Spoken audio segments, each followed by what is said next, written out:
जयस्यो नमः सिद्धेभ्यः जो हिरिमं विद्या गुरु परख करो लखिया हीरा बंतव चरण में अलग बनूं जिनेरा सात समंदर पारे कर अगर पुकारूं दे संप्रेषण के तार से आ जाना स्वयं आ जाना स्वयं आ जाना स्वयं। बोले 1008 श्री पार्श्वनाथ भगवान की संत शिरोमणि आचार्य गुरुवर श्री विद्यासागर जी महाराज की परम श्रद्धेय आरिका रत्न श्री दृढ़मती माता जी की परम पूजनीय आरिका रत्न श्री गुणमती माता जी की अहिंसामयी विश्व धर्म की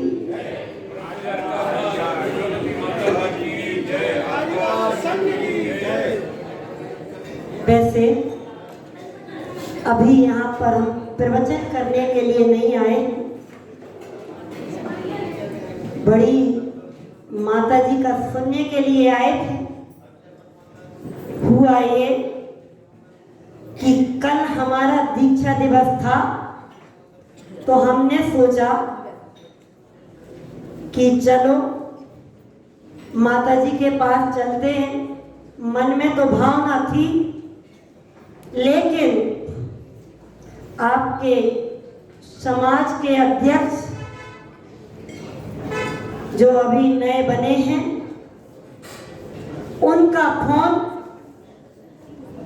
आरिका रत्न गुरुमती माता जी दृढ़मती माता जी के पास बहनों के पास पहुंचा कि पूज्य सागर जी महाराज अंकुर कॉलोनी आ रहे हैं, आप लोग अगवानी को आ जाएं। तो माता जी ने महाराज जी से इतना ही कहा कि हमारे तो पैर में बहुत दर्द है, हम तो नहीं आ सकते, आप आ सकते हैं।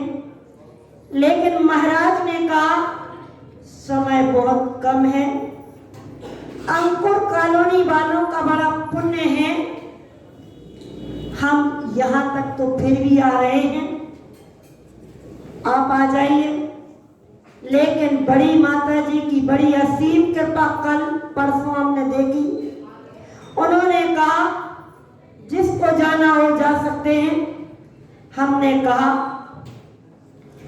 कि अच्छा अवसर है, एक पंथ 3 काज हो जाएंगे।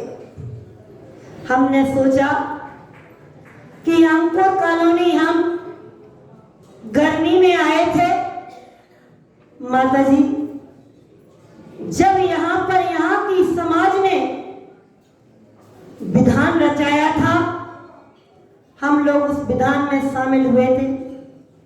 ऐसा ऐतिहासिक विधान हमने अपनी लाइफ में नहीं देखा। इतना उत्साह था माता जी समाज के अंदर, ऐसा लगता था कि क्या पता हम तो पहली बार माता जी से अलग हुए हैं। और बस यही भावना भाते रहते थे कि कहीं अब प्रभावना ना हो जाए, प्रभावना होती रहे। तब हमने आप लोगों को उस समय बात नहीं बताई थी, आज अवसर आया है। हमने आचार्य श्री जी रहली में थे, हमने आचार्य श्री जी के पास समाचार भेजा कि आचार्य श्री जी अंकुर कॉलोनी में जो विधान हो रहा है बहुत महती प्रभावना हो रही है। तो आचार्य श्री जी ने, ब्रह्मचारी जी ने समाचार दिया। तो आचार्य श्री जी बोले कि इसलिए तो हमारी भावना थी कि आप लोग छोटे छोटे ग्रुप बनाएं और धर्म की प्रभावना के लिए जाएं, तो धर्म की प्रभावना हो सकती है और हो जाएगी।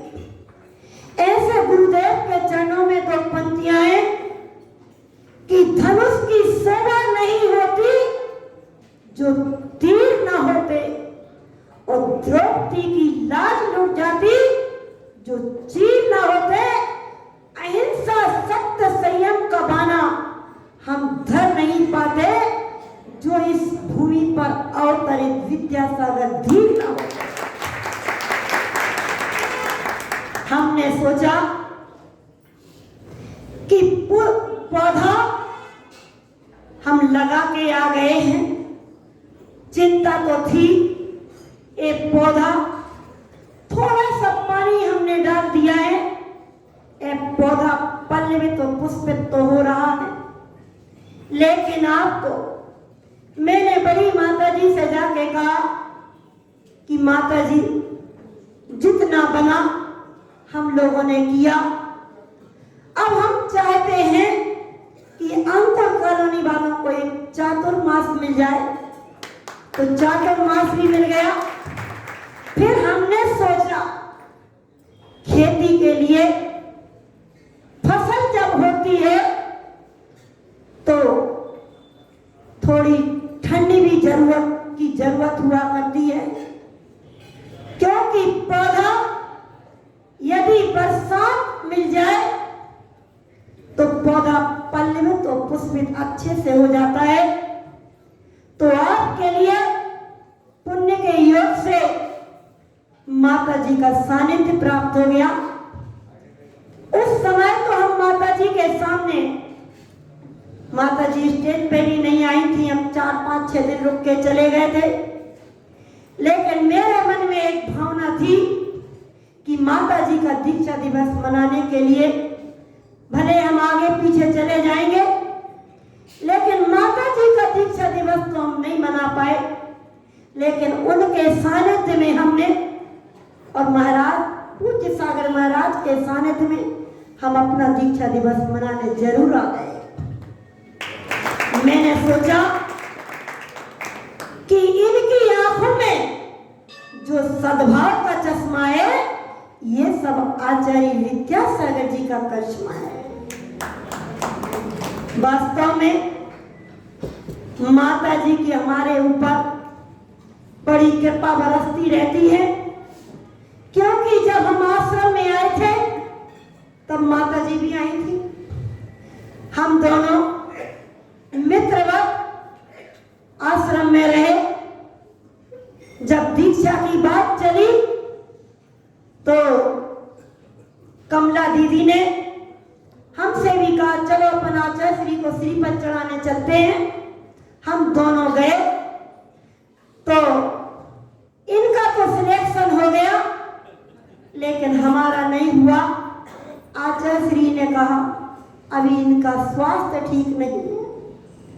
हमने कहा आचार्य श्री जी, स्वास्थ्य थोड़े समय के लिए खराब हुआ था, अब तो ठीक है, लेकिन गुरु के मुख से जो निकल जाता है तो निकल जाता है। तब से हमारी भी भावना थी। फिर 2-3 साल बाद मेरी भी दीक्षा हुई। इसके पहले माता जी का प्रथम चातुर्मास पुण्य के योग से आचार्य श्री जी के पास हुआ। तो हमने माता जी से कहा कि माता जी, आज तक हमने किसी माता जी महाराज की पीछी नहीं ली है। यदि आपकी कृपा हो जाए और हमारा पुण्य का योग हो जाए तो आप मुझे अपनी पीछी पुरानी दे देना। माता जी ने थुवन जी में हमें अपनी पुरानी पिछिका दी। पुरानी पिछिका ने इतना अतिशय दिखाया कि 1-1.5 साल के अंदर ही हमें नई पिछिका मिल गई और सानिध्य माता जी का था, लेकिन गुरुदेव के हाथों से मिल गई। हम करते हैं संतों का सम्मान, ये संत ही इस युग के जीवंत भगवान। वास्तव में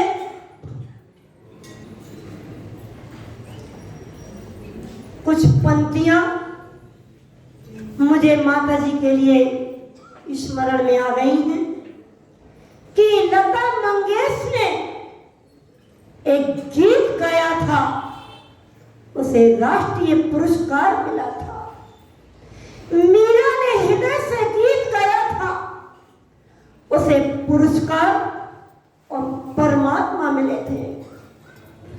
और माता जी ने, आर्यका रत्न गुणमती माता जी ने गीत गाए, भजन गाए। इनके भजन तो आपने सुने ही होंगे, बहुत सुंदर गाती हैं। हम तो वास्तव में उनके गीत सुनने के लिए ही अंकुर कॉलोनी आ गए।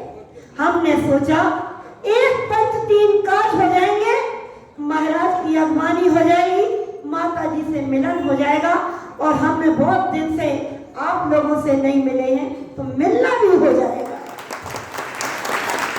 तो माता जी ने गीत गाए, भजन गाए, तो इन्हें गुरु पुरस्कार तो मिला, परमात्मा मिले और इन्हें गुरु भी मिल गए, जिन्होंने अपने जीवन में बहुत कुछ संघर्ष के बाद अपने जीवन को संभाला और सजाया है। ऐसी माता जी के चरणों में हम नमन करते हैं और भावना भरते हैं कि माता जी आप अब हम लोगों के साथ भागवत चलिए। अब अंकुर कॉलोनी में बहुत कुछ हो गया है, सबको मिलन भी आपका हो जाएगा बड़ी माताजियों से, लेकिन माता जी की भी भावना है और वहां से भी बड़ी माताजियों की भावना है, लेकिन बीच में एक व्यवधान है कि गुरुदेव का आशीष आया है, क्योंकि आपका पुण्य भी और शेष है। आचार्य श्री के पास से आशीष आया है कि अभी कब होली तक आपको यहां पर रहना है। खैर, माता जी इनका पुण्य बहुत है। आज आपके यहां माता जी महाराज आए, एक दिन ऐसा आएगा कि आचार्य विद्यासागर जी महाराज भी आपकी अंकुर कॉलोनी एक संस्मरण कह के, क्योंकि माता जी को सुनने आए, एक संस्मरण कह के अपनी वाणी को विराम देना चाहूंगी। माता जी बहुत सहज और सरल हैं, लेकिन स्वास्थ्य की अनुकूलता इनकी बनी रहे। एक बार जब मेरी दीक्षा हो गई तो आचार्य श्री जी के पास 6-7 महीने निकल गए। कुछ है, हम लोगों ने सोचा था कि दीक्षा के बाद जैसे आर्यका माता जी को चातुर्मास मिल गया था, तो हमने सोचा हम लोगों को भी मिल जाएगा, लेकिन पुण्य इतना नहीं था। तो हमने एक ब्रह्मचारिणी जी के द्वारा 1 साल करीब होने को हो गया, आचार्य श्री की बहुत याद आने लगी। मैंने कहा आचार्य श्री जी से कहो जाके कि माता पिता शादी करते हैं तो 1 वर्ष में एक बार बुला लेते हैं, और यदि कोई घर में शादी आ जाए तो फिर बेटी को बुला लेते हैं। यदि कोई बर्थडे आ जाए तो भी आ जाते हैं, यदि कोई और कार्य आ जाए तो भी ऐसे 2-3 बार बुला लेते हैं। हमने आचार्य श्री के पास खबर भेजी तो आचार्य श्री जी ने सुन लिया, मुस्कुरा दिया और फिर जब वह ब्रह्मचारिणी बहन लौट के आने लगी, आचार्य श्री जी हम जा रहे हैं, तब आचार्य श्री जी ने क्या कहा वो सुनने योग्य बात है। आचार्य श्री बोले, विलक्षणमती को कह देना कि शादी के बाद माता पिता तो एक बार बुलाते हैं, कोई फंक्शन हो जाए तो 2 बार 3 बार बुला लेते हैं। हमने 4 बार बुलाया है, एक बार नागपुर में बुलाया, एक बार रामटेक में बुलाया, एक बार मुक्तागिरी में बुलाया और चौथी बार हम चातुर्मास के बाद बुलाने वाले हैं। तो उनको याद दिला देना कि देखो आप एक लौकिक गुरु हुआ करते हैं माता पिता, ये तो आचार्य श्री अलौकिक और पारलौकिक गुरु हैं। कहते हैं आचार्य श्री जी हमें तो शिष्यों की बड़ी चिंता हुआ करती है कि कौन शिष्य कहां पर है और क्या कर रहा है। एक बार ऐसे ही हुआ कि दीक्षा लेने को लिए हम लोगों की पक्की हो गई। पहले दीक्षा 1-2 महीने पहले पक्की हो जाती थी। हम माता जी के पास गए, उस समय डोभी तेंदुखेड़ा में आचार्य श्री विद्यासागर जी महाराज भी विराजमान थे। तो हमने माता जी से कहा कि माता जी हम लोग दीक्षा लेना चाहते हैं। माता जी ने कहा अच्छा है, आप दीक्षा ले लीजिए। और क्योंकि जिनसे जुड़े होते हैं उनका आशीष भी चाहते हैं। एक पंथ 2 काज हो गए, गुरुदेव के दर्शन भी हो गए और माता जी के भी दर्शन हो गए। हम लोग आचार्य श्री का बिहार करा के जा रहे थे, माता जी भी वहां मिल गई। लेकिन उसी स्थान पर आचार्य श्री जी ने कहा कि तुम्हारी बड़ी बहन कहां पर है? बड़ी कहां पर है? हमने कहा आचार्य श्री जी टड़ा गई है। तो कहा उनको संकेत कर दो। तो हम ये बताना चाह रहे हैं कि गुरु आशीष से तो वह कुछ सीख गए, गुरु के संकेत भी नहीं समझते थे। हमने किसी को बुलाया, एक पत्र लिख दिया कि जाओ बस पे रख देना, एक पत्र पहुंच जाएगा। दूसरा दिन हुआ, हम आचार्य श्री के पास पहुंचे। आचार्य श्री ने कहा क्यों आ गई? हमने कहा आचार्य श्री जी पत्र दिया है, आ जाइए। तो आचार्य श्री जी कहते हैं ऐसा वाला संकेत करने को नहीं कहा था, ये कहा था। और उस समय मोबाइल फैक्स का जमाना बहुत कम था, एसटीडी पर जाना पड़ता था, तब कहीं कोई समाचार दे दिया जाता था। तो इतने ही हम लोग भोले थे। गुरु कृपा से, माता जी की कृपा से और बड़ी बड़ी माता जियों की कृपा से यहाँ तक आ पाए। बस मैं अपनी वाणी को यहीं पर विराम देना चाहूंगी और बस माता जी से ये कहना चाहूंगी कि माता जी अब समय बहुत हो गया है, आप आज्ञा आशीष मंगा लें और आप चले तो बहुत अच्छा होगा। बोलिए हिंसा मई विश्व धर्म की, आचार्य गुरुवर श्री विद्यासागर जी महाराज की। परम पूजा कमा विलक्षण में थी माता जी की जय।